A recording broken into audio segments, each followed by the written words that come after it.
আসসালামু আলাইকুম এভরিওয়ান, কেমন আছেন সবাই? আশা করছি ভালো আছেন। এই তো আমি আজকে সকাল সকাল কয়েকরকম ভর্তা করে নিয়েছি। প্রথমে করেছিলাম ডাল ভর্তা। ডালটা একটু নরম হয়ে গেছে, আমি একটু নরম করেই করি। এরপরে করলাম আলু ভর্তা। অনেকদিন হলো আলু ভর্তা ডাল খাই না, তাই ডাল ভর্তা করে নিয়েছি আর একটু আলু ভর্তা করে নিয়েছি। পাতলা ডাল দিয়ে আলু ভর্তা দিয়ে ভাত খেতে খুব ভালো লাগে। এরপরে একটু আমি বেটে নিলাম। আমি কিছু পটলের খোসা আর মিষ্টি কুমড়োর খোসা সিদ্ধ করে ফ্রোজেন করে রেখেছিলাম, সেগুলো আজকে বের করে পাটায় বেটে ভর্তা করে নিলাম। একটু ঝাল দিয়ে করেছি।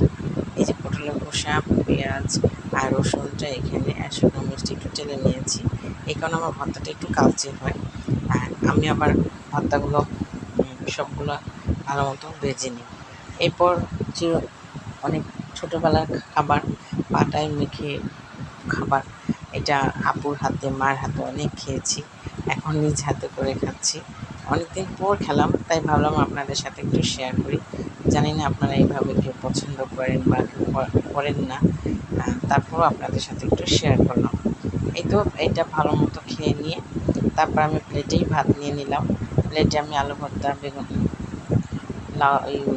আলু ভর্তা, ডাল ভর্তা আর বাকি ভর্তাগুলো নিয়ে খেতে বসে পড়লাম। এই ছিল আমার আজকে সারাদিনের ভর্তা ভাত।